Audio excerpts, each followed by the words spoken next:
لیکن یاد رکھو کہ میں اپنی بیٹی کو اپنی آنکھوں کے سامنے اغوا ہوتا نہیں دیکھ سکتی۔ مارتھا کی بات مکمل ہوئی ہی تھی کہ یکلخت کمرہ ابو جعفر کے کہکہے سے گونج اٹھا۔ اس کے چہرے پر دنیا جہان کی تمام تر شیطانیت رقص کر رہی تھی۔ اس نے صرف ایک کہکہا نہ لگایا بلکہ وہ اپنی انتہائی مکروہ آواز میں ہنستا ہی چلا گیا، اور پھر بڑی مشکل سے اپنی ہنسی کو روکتے ہوئے کہنے لگا، واہ مارتھا بیگم، تم کیا سمجھتی ہو کہ میں تمہاری نک چڑی بیٹی کو پالکی میں بٹھا کر لے جاؤں گا یا اس کے راستوں میں پھول بچھاؤں گا؟ مارتھا بیگم، تم سوچ بھی نہیں سکتی کہ ابو جعفر کا دماغ کہاں تک کام کرتا ہے۔ اب سنو، میں تمہاری بیٹی کو رات کی اس تاریکی میں اغوا کرنے کے لیے کیوں آیا ہوں؟ مارتھا، تم قاسم بن ہشام اور بہت سے دیگر لوگوں کی نظروں میں آ چکی ہو، اور یوں تم میرے لیے ایک کمزوری بن چکی ہو۔ میں جانتا ہوں کہ تم ایک کمزور عورت ہو۔ قاسم بن ہشام کی نشاندہی پر سلطان نے تمہیں گرفتار کروایا تو تم خفیہ محکمے کے جلادوں کا تشدد برداشت نہیں کر پاؤ گی۔ مجھے یقین ہے کہ البانوی شہزادوں کے قتل سے لے کر اب تک کی تمام داستان اگل دو گی۔ تم جانتی ہو کہ میں اپنے خلاف کوئی ثبوت نہیں چھوڑتا۔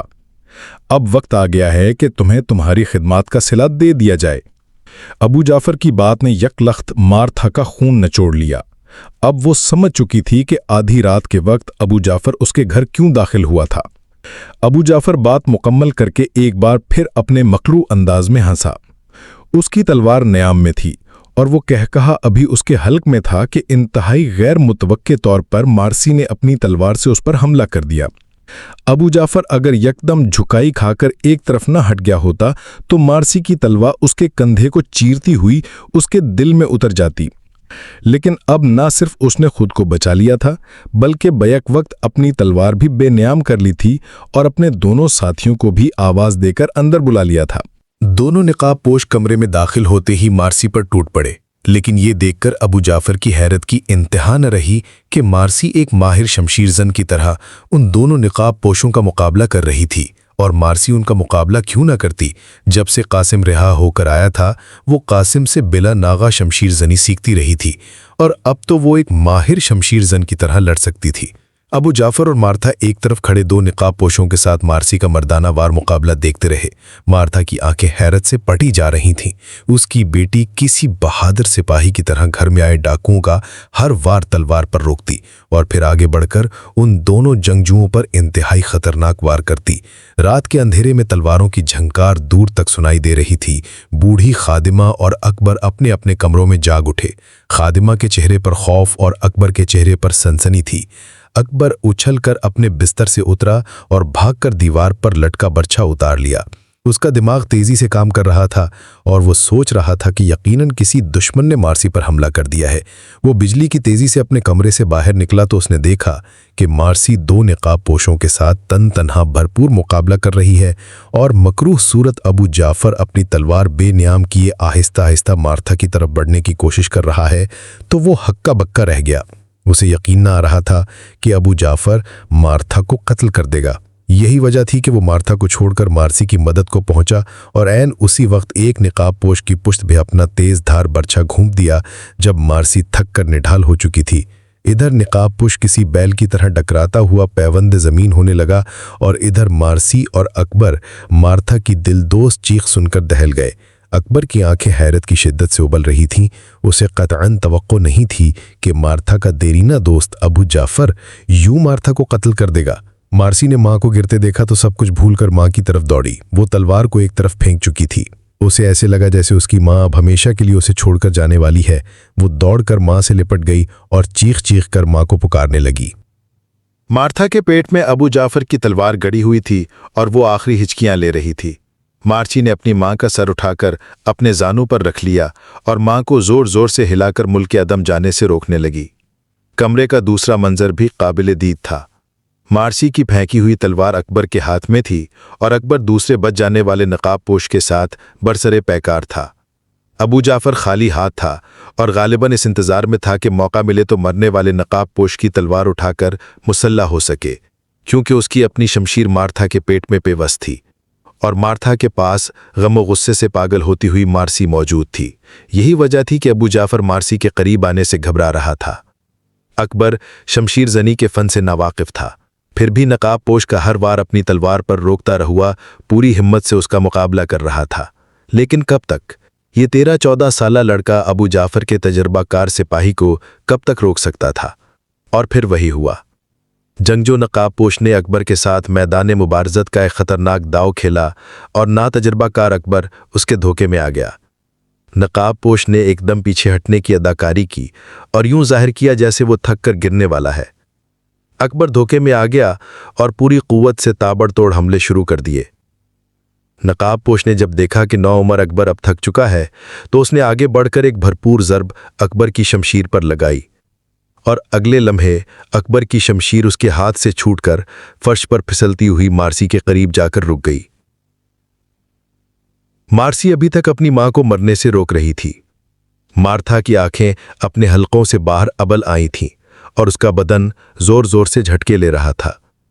اچانک مارتھا کے جھٹکے رک گئے اور اس نے اپنی آنکھوں کے دیدے گھمانے شروع کر دیے۔ اب وہ اپنی بیٹی کے چہرے پر نظریں ٹکائے اسے غور سے دیکھ رہی تھی۔ مارسی نے چیخ کر ماں سے کہا، ماں ماں، خدا کے لیے مجھے اکیلا چھوڑ کر مت جاؤ۔ مارتھا کے چہرے پر موت کا قرب پوری طرح طاری ہو چکا تھا۔ اس نے مارسی کو نظر بھر کے دیکھا اور کچھ کہنے کی کوشش کی۔ یہ اس کے آخری الفاظ تھے۔ اس کے ہونٹ ہلے۔ مارسی ابو جعفر کیسر کا جاسوس ہے۔ میں نے البانوی شہزادوں کو۔ مارتھا مر چکی تھی۔ ماں کی آنکھوں کو بے نور ہوتے دیکھا تو مارسی کے حلق سے فلک شگاف چیخ بلند ہوئی۔ اب وہ دنیا میں اکیلی تھی، بلکہ ابو جعفر جیسے درندے کے رحم و کرم پر تھی۔